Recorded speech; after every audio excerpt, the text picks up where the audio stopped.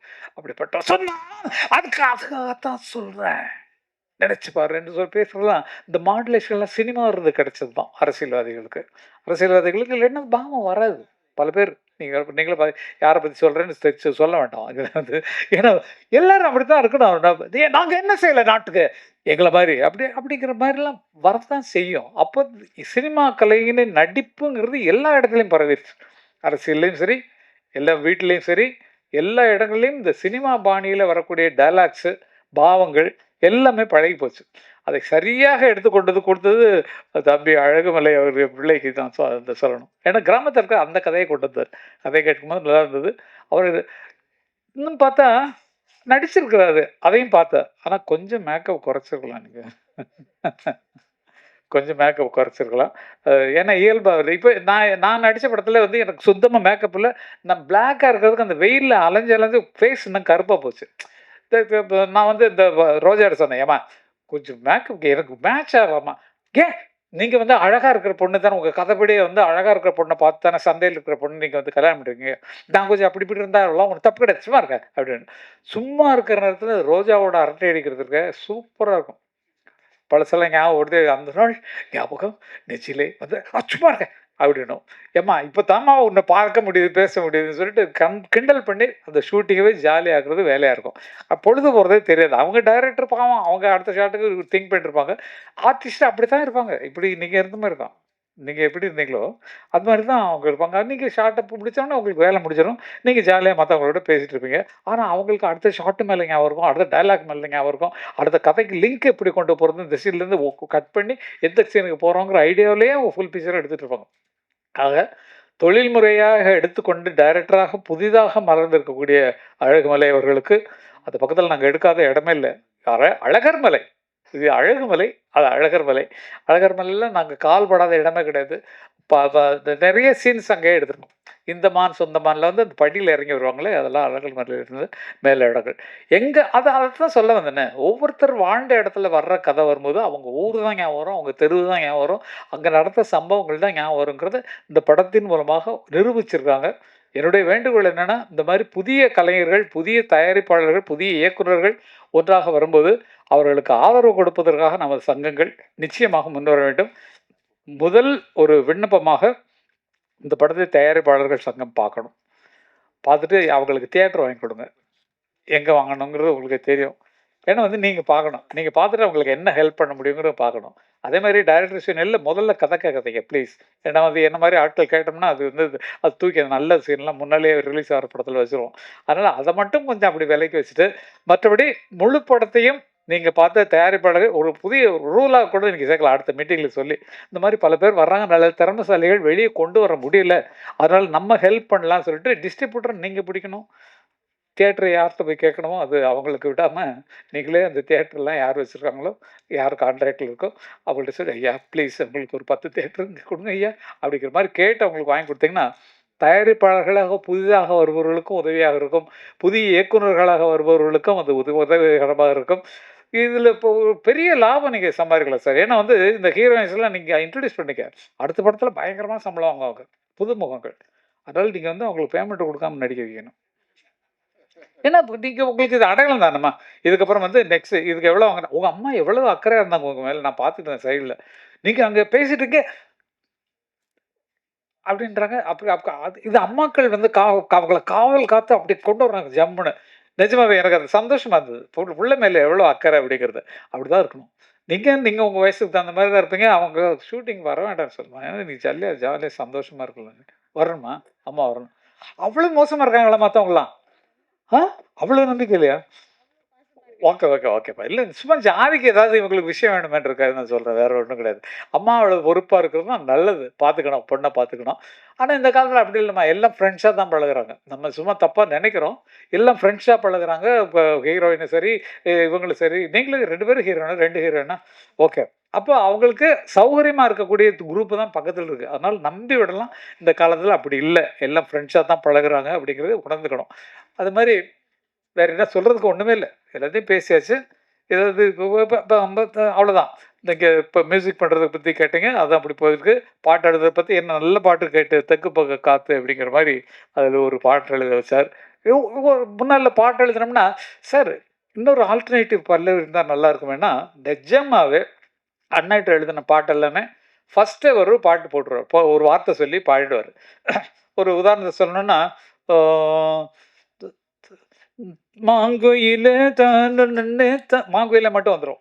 தானன்னே மாங்குயிலே தானனனே தனத்தானனன்னு பாடுவாரு. அப்ப அந்த மாங்குயிலே புடிச்சு நம்ம போணும். அப்ப மாங்குயிலே பூங்குயிலே சேதி ஒண்ணு கேளு.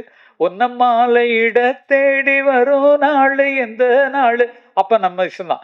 கால தழுவி நிற்கும் கனகமணி கொலுசு எம்மா நானாக மாற இப்போ நினைக்குதம்மா மனசு. உள்ள இருக்குதுக வெளியே என்ன பேச்சு. புரிஞ்சதா? கால தழுவி நிற்கும் கொலுசு நானாக மாற இப்போ நினைக்குதம்மா மனசு. அட நீங்க உள்ள இருக்கிறீங்க, வெளிய என்ன பேசு? மனசுக்குள்ள இருக்கிறீங்க, எனக்கு கொலுச பத்தி சொல்லிடுங்க. கால்ல கொலுசு மாரின்னு. அப்படிங்கிற மாரிலாம் எழுதியிருக்காங்க. யாருமே இத சொல்லவே இல்ல பாருங்க. இத்தன பேர் இத்தன தரம் கேட்டுருக்கீங்க. இந்த மனசு நஞ்சனரம் தான் வந்து விழுந்த நல்ல விதை தான். சந்திரனைத்தான் சாட்சியம் வச்சு சொன்ன கதை தான், சொந்த கதை தான். தோள தொட்டு ஆற, ஐயா சொர்க்கத்துல சேர, மாலை வந்து ஏற, பொண்ணு சம்மதத்த கூற, சந்தனம் கரைச்சு பூசணும் எனக்கு, முத்தையம் கணக்கு மொத்தமும் உனக்கு. இப்ப பாடும்போது தெரியுதுல்ல உங்களுக்கு? ஏன் இந்த வார்த்தையை ரசிக்க மாட்டேங்கிறீங்க? எதுக்கு யூடியூப்ல இளையராஜா இசையமைத்த பாடல்கள் போட்டு எதுக்கு கங்கை பரணி எழுதின பாட்டு போடுறதில்ல? எங்க யூடியூப் ஆட்கள்? தேடி பிடிச்சி போடுங்க சார். நீங்க யார் எழுதுறாங்கன்ட்டு போடுங்க. எங்களுக்கு 2 பேரால தானே உருவாக்கப்பட்டது. நல்லது யோசிங்க. இளையராஜா டியூன் கொடுக்க நாங்கள்லாம் பாட்டு எழுத. சிந்திய வெண்மணி சிப்பியில் முத்தாச்சு என் கண்ணம்மா, செந்நிற மேனியில் என் மனம் பித்தாச்சு, சேலாடும் கண்ணில் பாலூரும் நேரம், செவ்வானம் எங்கும் பொன் தூவும் கோலம், சிந்திய வெண்மணி சிப்பியில் முத்தாச்சு எழுதுறோம். அப்ப இவ்வளவு ஆழமான பாட்டை கவனிக்கிறதில்ல நீங்க. வெறும் டியூனை கேட்டு விட்டுறீங்க. உள்ள பாருங்க என்ன கஷ்டப்பட்டு எழுதியிருப்போங்கிறது. எந்த பாட்டுமே. பார்க்கும்போது தான் கேட்கும்போது தான் தெரியுது. இப்ப தான் கேட்குறேன் அதிகமான பாட்டு என்னோட பாட்டு. கேட்கும்போது தான் பரவாயில்லையே நம்ம நல்லா நான் இலக்கணம், இலக்கியம் படிக்காதவன். இலக்கணம் இப்போ ஒரு 8வது வயசு 8வது வகுப்பு தாண்டல. இளையராஜாவும் 8த் ஸ்டாண்டர்டு, பாரதிராஜாவும் 8த் ஸ்டாண்டர்டு, நானே 8த் ஸ்டாண்டர்டு. அதுக்கு மேல படிப்பு ஏறல. படிப்பு பிடிக்கல. எங்க அண்ணன்லாம் எங்க அண்ணன் பாவல வரதராஜன், பாஸ்கரனா, ராஜாண்ணா 3 பேரும் சேர்ந்து, "ஏய் நம்ம வீட்ல ஒரு ஆள் படிச்சவங்களா இருக்கணும்டா. நீ வந்து தயவுசெய்து நீ படிப்பை கன்டினியூ பண்ணேன்னா." நான் வந்து இல்ல, இல்ல. எனக்கு பாட்டு தான் வேணும். எனக்கு படிப்பு வேணான்னு சொல்லிட்டு அண்ணன் கச்சேரியில போய் பாடுனவன். எங்க அண்ணன் வந்து கிரியேட் பண்ணவர். எங்க அண்ணன் பாவல வரதராஜன் இல்லைன்னா நாங்கள்லாம் ஒண்ணும் சத்தியமா வந்திருக்க முடியாது. ஏன்னா அவர் தான் எங்களுக்கு பாட்டு எழுத சொல்லிக் குடுத்தார். பாட்டு பாட சொல்லிக் குடுத்தார். கதை எழுத சொல்லிக் குடுத்தார். அது இல்லைன்னா எங்களுக்கு நாங்க இவ்வளவு பெருசா வந்திருக்க முடியாது. எங்க அண்ணன ஃபாலோ பண்ணி தான் நாங்கள்லாம் வந்தோம். எங்க அண்ணன் போட்டதெல்லாம் அருமையான பாட்டுகள். அப்ப வந்து பால் இருக்கும், பழம் இருக்கும், பசிர் பால் இருக்கும், பழம் இருக்கும், பசி இருக்காது, பஞ்சணையில் காற்று வரும், தூக்கம் வராது அப்படின்னு இருக்கும். எங்க அண்ணன் என்ன பண்ணுவாங்க, ஏழை ஜனங்கள் உட்காந்து கேட்டிருப்பாங்க கம்யூனிஸ்ட் கட்சி கச்சேரியில. அதுல அந்த டியூன்ல எழுதுவாங்க, நான் அதை பாடுவேன். அப்போ வாய்ஸ் சின்ன குழந்தையா இருக்கனால ஒரு பெண் குரல் மாதிரி இருக்கும். ஏர் பிடிக்கும் உழவனுக்கு ஆஹா, நிலம் இருக்காது, எந்திரமாய் உழைத்திடுவான் பலன் இருக்காது, கட்டிடங்கள் உயர்த்திடுவான் கலையழகோடு, ராவில் கண்ணுறங்க தனது சொந்த வீடு இருக்காது, தறி பிடித்தே உடை குவிப்பான் சாயம் விடாது, நொந்த தனதுடலை மறைக்க நல்ல துணை இருக்காது, ஓஹோ ஏர் பிடிக்கும் உழவனுக்கு நிலம் இருக்காது, எந்திரமாய் உழைத்திடுவான் பலன் இருக்காது. மாற்று கருதலை கொண்டது எங்க அண்ணன் தான். இது ஏழை மக்கள் பார்த்துட்டு கண்ணீர் வெடிப்பாங்க. அவங்க நிலைமை ஆமையா நம்ம இப்படி இருக்கோம் அப்படின்னு சொல்லி சிந்தனையை கொண்டு வந்தவர் எங்க அண்ணன் பட்டுக்கோட்டை கல்யாணம் தான். தஞ்சாவூர் சைடில் பட்டுக்கோட்டை கல்யாணம், மதுரை சைடு அந்த சைடுலாம் எங்கள் அண்ணனுடைய ஆட்சி தான். கேரளா எலெக்ஷனில் ஜெயிக்க வச்சதே எங்கள் அண்ணன் தான். பாவலர் பாடி தான். சிக்கிக்கிட்டு முழிக்குதம்மா வெக்கங்கட்ட காளை 2, முட்டி உடஞ்ச காளை என் கண்ணம்மா, இது மூக்கு கயிறு அந்த காளையம் பொன்னம்மா, 10 ஆண்டு காலமாக அத்துக்கிட்டு மேஜ காளை, வித்தாரம் பேசிக்கிட்டு என் கண்ணம்மா, இப்ப வீடு வீடா சுத்தி வருகுது பொன்னம்மா. காங்கிரஸ் கட்சிக்கு மாடுதான், காளை மாடு தான் வந்து அடையாள இது தேர்தல் சின்னம்.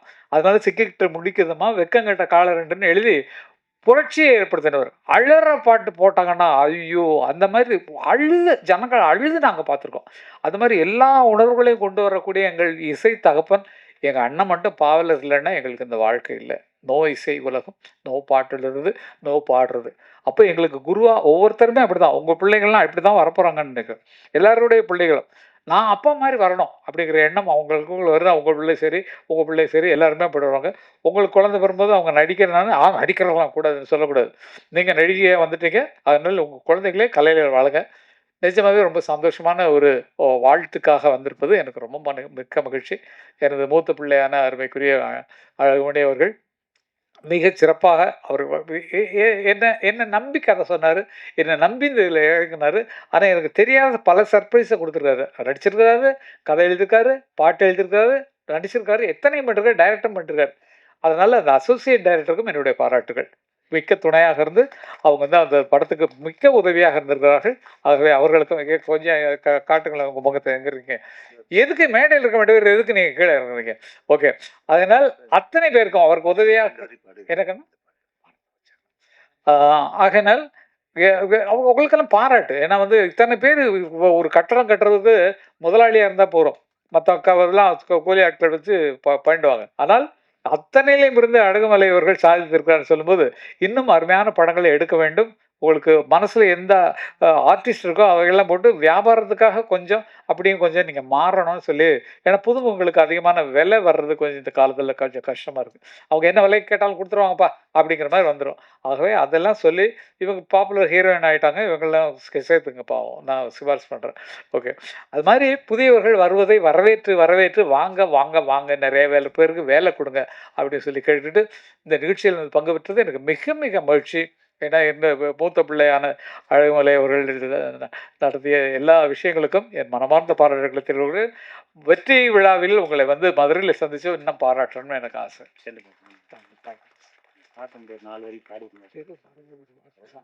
வார்த்தையெல்லாம் மறந்து போச்சு. ஏன்னா இந்த படத்தின் பாட அந்த இது என்ன குழந்தை பருவம், காதல் பருவம், எப்படி சொல்லிட்டேன் காதல் பருவம் காமத்தை நாடும். எனக்கு ரொம்ப பேஸ்ல கொடுத்தாரு. இந்த காதல் பருவம் காமத்தை நாடும், காமப்பருவம் குழந்தையை நாடும், குழந்தை பருவம் வாலிபத்தை நாடும், குழந்தை பருவம் வாலிபத்தை நாடும், வாலிப பருவம் இல்ல எனக்கு முன்னால கீ எடுத்து கொடுக்கணும், டயலாக் கொடுக்கணும் மாதிரி.